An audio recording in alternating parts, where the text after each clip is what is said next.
Ya, shalom, suami istri, bapak ibu yang sedang mengadakan honeymoon yang kedua. Kita sedang belajar dari kesalahan di masa yang lalu pada saat kita sedang mengadakan perjalanan berduaan. Dan pada episode ini kembali kita belajar dari keteladanan keluarga besar Nuh.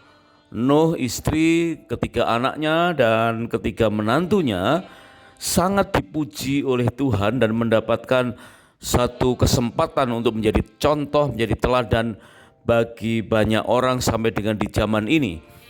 Di dalam Kejadian pasal yang ke-6 ayat yang ke-9, firman Tuhan berkata, Nuh adalah seorang yang benar dan tidak bercela di antara orang-orang sezamannya. Dan Nuh itu hidup bergaul dengan Allah. Yang lalu kita bisa belajar keadaan orang-orang di sekitar Nuh. Dikatakan di dalam Kejadian 6 tadi ayat yang kedua dan ayat yang kelima, firman Tuhan menceritakan tentang anak-anak Allah melihat bahwa anak-anak perempuan manusia itu cantik-cantik. Lalu dari antara perempuan-perempuan itu mereka ambil sebagai istri siapa saja yang mereka sukai. Tuhan melihat betapa besarnya kejahatan manusia di bumi dan segala kecenderungan hatinya selalu membuahkan kejahatan semata-mata. Inilah keadaan di zaman Nuh. Sementara Nuh dipuji sebagai orang yang benar dan tidak bercela dan hidup bergaul dengan Allah, namun dikatakan orang-orang sezamannya disebutkan hatinya selalu membuahkan kejahatan semata-mata. Segala kecenderungan hatinya selalu membuahkan kejahatan demi kejahatan. Bahkan di dalam Kejadian 6 ayat 11 dan 12, firman Tuhan mengatakan di hadapan Allah bumi sudah rusak dan penuh dengan kekerasan. Allah menilik bumi itu dan ternyata benar-benar rusak. Sebab semua manusia menjalani hidup yang rusak di bumi. Nah, apa yang terjadi di zaman Nuh ternyata terulang di zaman ini. Sehingga Tuhan menerapkan keteladanan Nuh itu di dalam kehidupan kita, keluarga-keluarga orang yang percaya. Dan kita telah belajar pada episode yang lalu ada 3 hal yang kita bisa petik dari keteladanan Nuh. Yang pertama, keteladanan versus kerusakan, di mana Nuh diminta untuk menjadi teladan di tengah-tengah dunia yang sudah rusak. Demikian pula kita. Kemudian yang kedua yang lalu kita sudah belajar yaitu tentang kelangkaan keteladanan. Banyak data yang menyingkapkan bahwa benar sampai dengan zaman ini yang namanya keteladanan merupakan barang mewah, barang langka. Bahkan ada beberapa contoh atau teladan yang bisa kita ambil dari orang-orang yang bukan orang percaya. Sangat-sangat memprihatinkan hal demikian. Sehingga dari 2 hal itu kita akan masuk ke hal yang ketiga dari keteladanan Nuh, yaitu bagaimana Tuhan membentuk sebuah masterpiece bagi dunia melalui kehidupan sebuah rumah tangga. Bapak, ibu, suami istri yang sedang mengadakan honeymoon yang kedua, mari kita lihat beberapa kesalahan cara pandang yang selama ini kita miliki. Contohnya saja, betapa sulitnya kita mencari teladan itu dengan hanya memperbandingkan kisah hidup beberapa orang. Ya, contohnya ada 3 orang yang perlu kita lihat hari ini. Dapatkah kita menilai mana yang lebih baik dari ketiga orang ini? Yang pertama kita sebut saja Mr. A. Mr. A adalah seorang yang berteman dengan politikus jahat, berkonsultasi ke astrolog. Ya, artinya udah jatuh dalam dosa ramal-meramal atau masuk dalam dosa spiral sahiji. Ya. Kemudian Mr. A ini beristri 2, perokok berat, minum alkohol 8-10 kali per hari. Coba perhatikan keadaan Mr. A. Sekarang kita bandingkan dengan Mr. B. Mr. B pernah dipecat 2 kali dari kantor kerjanya. Tidur sampai siang, menghisap ganja di kampus, serta minum miras setiap malam. Coba perhatikan, Mr. B ini seperti itu. Kemudian yang ketiga, yang terakhir, sebut saja Mr. C. Mr. C seorang ahli perang, konon juga vegetarian. Ya, tentu dietnya sangat ketat, tidak merokok ataupun minum minuman keras, ya, tidak pernah menipu istrinya. Wow, dari tiga orang ini, Mr. A, Mr. B, dan Mr. C, mungkin secara cepat kita langsung memilih Mr. C berarti yang paling ideal, ya. Dia ahli perang, vegetarian, tidak merokok, ya, tidak minum minuman keras, tidak pernah menipu istrinya. Wah, sangat ideal. Tetapi perhatikan ini, ya. Siapakah mereka itu? Mr. A adalah Franklin D. Roosevelt, Presiden Amerika ke-32. Padahal Mr. A itu, ya, seorang yang berteman dengan politikus jahat, berkonsultasi ke astrolog, beristri 2, perokok berat, minum alkohol 8-10 kali per hari. Tapi kita mengenal dia sebagai orang yang hebat, ya, yaitu Franklin D. Roosevelt, Presiden Amerika ke-32. Ternyata, kita tidak memilih dia. Ya, kemudian Mr. B, siapa itu Mr. B? Adalah Winston Churchill, Perdana Menteri Inggris saat Perang Dunia Kedua. Wow, Mr. B ini padahal tadi kita menyebutnya sebagai pernah dipecat 2 kali dari kantor kerjanya, tidur sampai siang, menghisap ganja di kampus, serta minum miras setiap malam. Waduh, kenapa kita tidak memilih Mr. B yang jelas-jelas, ya, pernah dipecat 2 kali, berarti ada masalah di kantor tempat dia bekerja, dan keburukan-keburukan yang lain. Sementara kita terpukau dengan kriteria dari Mr. C. Padahal Mr. C itu adalah Adolf Hitler. Wow. Padahal kita tadinya mengenal seorang ahli perang, vegetarian, tidak merokok, tidak minum minuman keras, tidak pernah menipu istrinya. Tapi ternyata dia adalah si kejam yang namanya Adolf Hitler. Nah, kita amat berisiko untuk menilai seseorang hanya sepintas, hanya dari kebiasaannya saja. Sebab karakter adalah fenomena yang kompleks. Demikianlah keteladanan. Mari kita belajar dari kesalahan semacam ini. Kita sulit mendapatkan keteladanan, apalagi dari nama-nama tokoh yang tidak tercantum dalam Alkitab. Sedangkan nama-nama yang tercantum dalam Alkitab saja, kita tidak bisa meneladani seluruh hidupnya kecuali Tuhan Yesus. Setiap pribadi sangatlah berarti. Keteladanan yang dapat diambil dari seseorang tidak terbatas pada salah satu sisi kehidupannya saja. Mungkin hal-hal buruk dari Mr. A dan Mr. B tadi itu mungkin tercatat hanya beberapa waktu dalam kurun waktu hidupnya. Demikian juga Mr. C, ya. Tetapi seluruh hidupnya mungkin dari seluruh karakter yang kita bisa petik ternyata berbeda-beda nyata. Ya, pikirkanlah beberapa kebenaran berikut. Tak seorang pun bisa merusakkan besi selain karatnya sendiri. Demikian pula tak ada sesuatu pun yang dapat menghancurkan seseorang selain pola pikirnya sendiri. Naik dan turunnya kehidupan amatlah penting agar kita tetap bergerak, sebab garis lurus pada EKG berarti kita sudah tidak lagi hidup. Ya, justru nada datar itu menunjukkan kematian. Air mendidih yang begitu panas dapat membuat telur menjadi keras, namun juga melembutkan sebuah kentang. Reaksi individual seseorang adalah yang menentukan langkah hidupnya. Jadi nikmatilah perjalanan disebut kehidupan. Bahwa kehidupan kita bukan sekumpulan masalah. Kehidupan kita adalah bagaimana kita merespon terhadap banyaknya masalah. Nah, pada segmen yang ketiga ini kita belajar tentang masterpiece bagi dunia.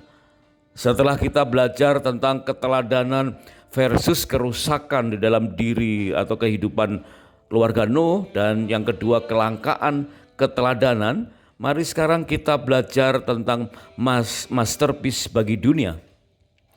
Ketika Tuhan membuat Taman Eden, disitulah ditempatkan manusia yang dibentuknya, yaitu Adam dan Hawa. Tuhan menumbuhkan berbagai-bagai pohon dari bumi yang menarik dan yang baik untuk dimakan buahnya. Ada suatu sungai mengalir dari Eden untuk membasahi taman itu, dan dari situ sungai itu terbagi menjadi 4 cabang. Itu tertulis dalam Kejadian pasal yang kedua ayat 8 sampai dengan ayat yang ke-10. Di Taman Eden semua persyaratan untuk hidup dengan berkelimpahan telah tersedia dengan sempurna. Perhatikan, beberapa waktu yang lalu kita pun telah belajar bahwa Tuhan telah memberikan segala sesuatu sungguh amat baik bagi pernikahan Adam dan Hawa, demikian juga bagi kita. Di Taman Eden itu tersedia semua persyaratan untuk hidup dengan berkelimpahan. Sebagai pemrakarsa pernikahan, Tuhan berfirman, tidak baik kalau Adam itu seorang diri saja, maka aku akan menjadikan penolong baginya yang sepadan dengan dia. Kejadian 2 ayat yang ke-18. Demikian juga Tuhan tentu berbicara kepada setiap suami hari ini, yaitu bahwa tidak baik kalau kita itu hidup seorang diri saja. Maka Tuhan telah memberikan seorang penolong yang sepadan, yaitu istri kita. Sebab itu pada kesempatan honeymoon yang kedua, nikmatilah kebersamaan hanya berdua saja. Ya, hanya berdua dengan pasangan. Kemudian kita mulai banyak sharing, kita mulai merenungkan keadaan kita yang lalu. Seandainya Tuhan ingatkan beberapa kesalahan pernah kita lakukan, mari kita belajar dari kesalahan dengan rendah hati, dengan hati yang terbuka, masing-masing saling menerima, saling mengampuni, dan saling mendorong. Sebab Tuhan ingin agar segala kelimpahan dalam Taman Eden itu dapat dinikmati dan dapat dikelola bersama-sama antara suami dan istri. Pentingnya kebersamaan antara suami dan istri. Sebahagia-bahagianya hidup sendiri, akan jauh lebih berbahagia jika hidup bersama dalam lembaga pernikahan. Apalagi lembaga pernikahan yang rukun dan yang harmonis. Keadaan yang sungguh sangat baik akan diberikan kepada setiap keluarga yang mengutamakan bahwa tidak baik kalau manusia itu seorang diri saja. Dikatakan bahwa kalau manusia itu seorang diri akan tidak baik. Yang dimaksudkan dengan manusia itu adalah seseorang yang memenuhi kriteria sebagai pribadi yang dibentuk dan diamanatkan oleh Tuhan dalam Kejadian 2 ayat yang ke-7. Di mana Tuhan sendiri telah menghembuskan nafas hidup ke dalam hidungnya dan memiliki keserupaan dan kesegambaran dengan Tuhan, memiliki Selem dan Delmut, memiliki imago Dei dalam Kejadian 1 ayat yang ke-26.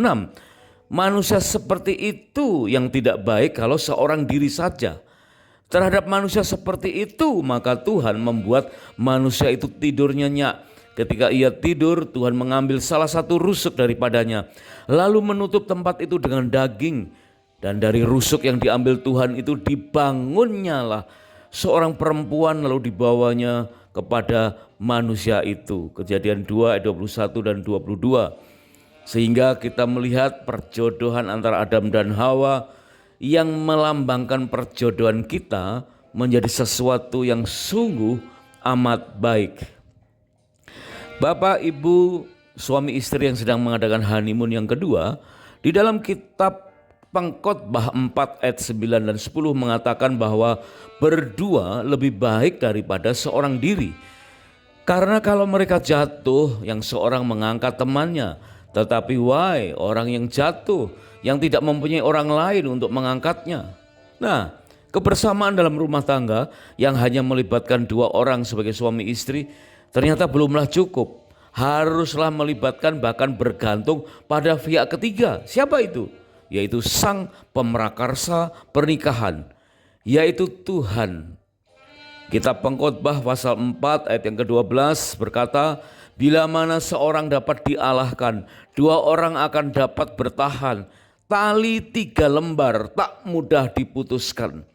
Ikatan antara seorang suami dan istri pada umumnya hanya berdasarkan keadaan atau perasaan semata. Namun, jika itu diikat dengan tali yang ketiga, yaitu tali kasih Tuhan, pribadi Roh Kudus, maka akan menjadi ikatan yang sangat kuat.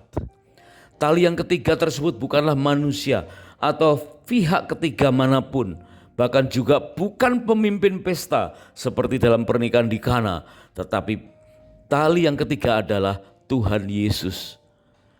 Di dalam kitab Injil Yohanes pasal 2 ayat 7 sampai 9, sebelum Yesus menunjukkan keilahiannya, ia berkunjung ke sebuah perjamuan pesta pernikahan.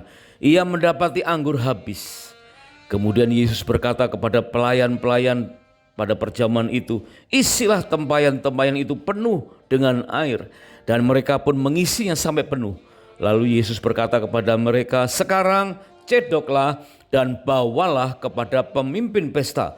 Lalu mereka pun membawanya. Setelah pemimpin pesta itu mengecap air yang telah menjadi anggur itu, dan ia tidak tahu dari mana datangnya, Tuhan Yesus sangat peduli dengan kebahagiaan pernikahan. Meskipun pemimpin pesta yang tadinya diandalkan tidak tahu apa-apa tentang peristiwa yang sedang terjadi. Dia mengizinkan adanya faktor-faktor lain untuk menunjang kemakmuran, tetapi dialah yang harus menjadi andalan. Tuhan Yesuslah yang harus menjadi andalan kita. Tuhan tidak akan tinggal diam jika pernikahan yang adalah karya agungnya mengalami pelecehan atau menghadapi persoalan. Ada beberapa kisah seloroh tentang Leonardo da Vinci.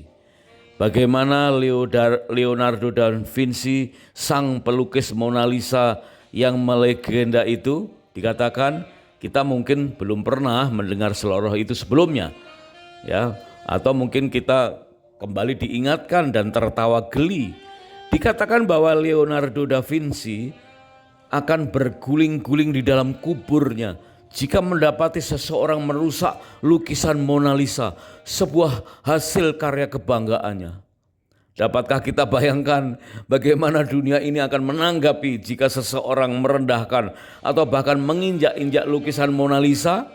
Nah, Bapak Ibu Saudara mungkin bisa tulis di kolom komentar bagaimana kira-kira reaksi dunia jika menyaksikan seseorang merusak lukisan Mona Lisa yang sangat melegenda itu. Pasti setiap saluran berita dan media sosial akan mengangkat kisah itu dan mengutuknya menjadi berita yang viral. Pelakunya akan diadukan untuk dihukum oleh masyarakat dan barangkali menghabiskan sisa hidupnya dalam penjara. Bagaimana mungkin seseorang berani merendahkan salah satu karya seni terbesar di dunia ini? Jadi jika Tuhan memandang pernikahan sebagai salah satu dari karya seni terbesarnya, maka Tuhan pun akan membela kehidupan rumah tangga. Tuhan akan melindungi pernikahan sebagai ciptaan favoritnya. Pernikahan sebagai sebuah masterpiece, sebagai contoh, sebagai teladan orang-orang seluruh dunia atau kehidupan di dunia ini. Manusia dapat menghargai karya masterpiece sesamanya. Terlebih lagi kita harus dapat menghargai karya agung Tuhan, yaitu pernikahan. Apa saja yang kita hargai akan membuat perhatian kita tercurah. Jika kita menghargai pernikahan, maka segala daya dan upaya akan tercurah bagi pernikahan kita. Kalau kita menghargai mobil mewah yang sanggup kita beli, maka kita akan merawatnya, ya, perhatian kita akan tercurah terhadap mobil mewah itu. Mungkin kita berhasil membeli rumah mewah, rumah yang bagus, maka kita akan merawatnya dan perhatian kita tercurah kepada rumah yang mewah itu. Dan ketika kita menghargai pernikahan sebagai sesuatu yang sangat layak kita hargai, maka perhatian kita akan tercurah kepada pernikahan kita. Tuhan melibatkan kepanjangan tangannya, yaitu para konselor pernikahan, para pakar kehidupan berumah tangga, dengan tetap dialah yang menjadi andalan kita.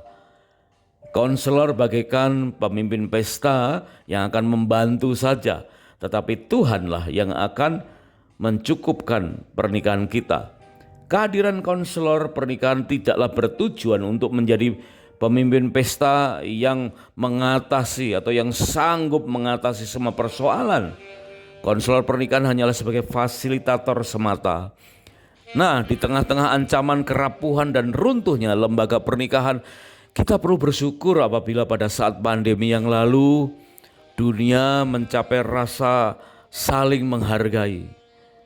Datangnya bukan dari Leonardo da Vinci dalam kisah tadi, tetapi tentang legenda pelukis yang lain, yaitu dengan adanya IAD atau The International Artist Day, yaitu hari yang ditetapkan untuk menghargai karya para seniman di seluruh dunia.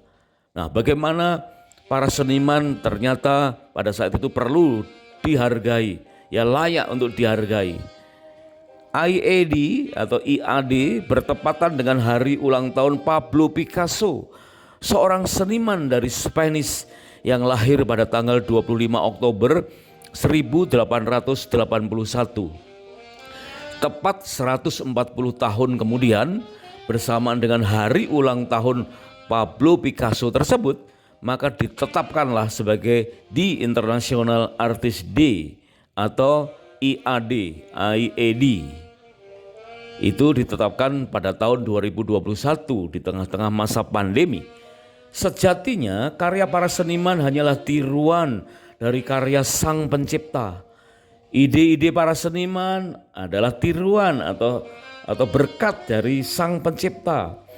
Adapun karya terindah dan termulia dari Sang Pencipta adalah manusia, yaitu di dalam pernikahan. Di dalam diri manusia, Tuhan memandang pernikahan sebagai salah satu dari karya seni terbesarnya. Maka Tuhan akan melindungi pernikahan sebagai ciptaan favoritnya, sebagai masterpiece.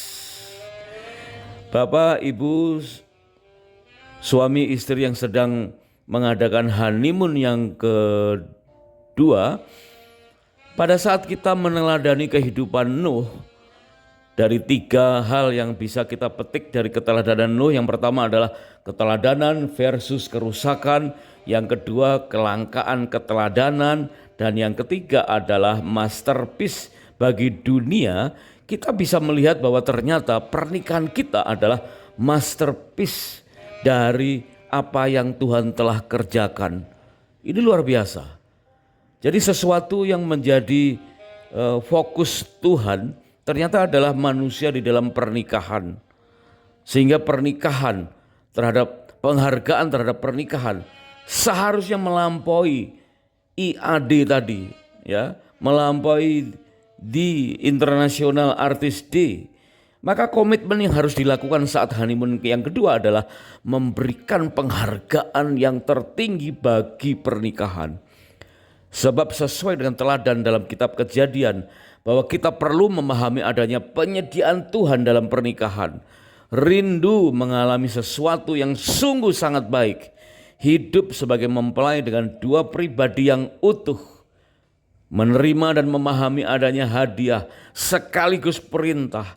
Melakukan mandat Tuhan sebagai kepala dan penolong. Menghargai peran istri sebagai permata yang dibangun ulang. Dengan kerinduan semacam itulah, maka kita akan berfungsi, ya, untuk mempertemukan keluarga-keluarga yang mungkin mereka juga memerlukan pertolongan, bagaikan konselor bagi yang lain yang akan memfasilitasi perjumpaan dengan Tuhan melalui sarana dan media yang ada. Kiranya setiap rumah tangga dapat mengalami anggur yang terbaik sampai di zaman sekarang. Suasana keluarga akan diwarnai dengan pemulihan kehidupan pernikahan, sehingga siap memasuki dimensi sungguh sangat baik. Bapak, Ibu, suami istri yang sedang mengalami atau mengadakan perjalanan honeymoon yang kedua, mari kita belajar dari kesalahan dan milikilah komitmen bersama dengan pasangan, yaitu bahwa keluarga kita sambil belajar bersama-sama kelak akan menjadi berkat bagi pernikahan yang lain, bahkan menjadi konselor pernikahan pula dengan bergabung menjadi berkat bagi keluarga-keluarga yang membutuhkan pertolongan. Terlebih bagi pasangan-pasangan atau keluarga-keluarga yang ingin memperdalam dasar pernikahan untuk dapat mengalami berkat Kana. Jadilah teladan di antara kelangkaan keteladanan, di antara dunia yang rusak. Meskipun di perbandingan antara keluarga versus dunia dengan kelangkaan keteladanan yang ada, tetapi kita memahami bahwa pernikahan kita sebagai masterpiece dari Tuhan bagi dunia. Milikilah keteladanan Nuh di dalam kehidupan kita, karena apa yang terjadi di zaman Nuh terjadi juga di zaman ini. Kiranya Tuhan Yesus memberkati pernikahan dan rumah tangga kita dengan berlimpah-limpah. Selamat mengadakan bulan madu yang kedua di kesempatan berikutnya. Tuhan Yesus memberkati kita. Amin. God bless.